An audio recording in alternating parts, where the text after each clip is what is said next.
Once you have received your ADP activation key from the UKHO, this will need to be installed in order to unlock and use the ADP data.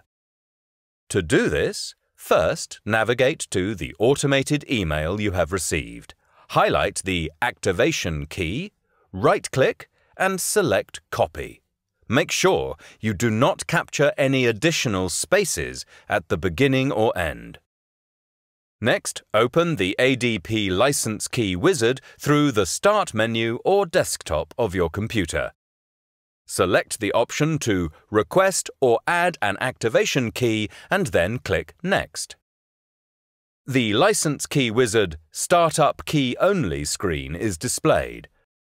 Select Add an activation key and click Next. This opens the License Key Wizard Add Key screen. Right-click within the text field and paste the activation key you have copied. Then click Next. Congratulations! You have now successfully activated ADP.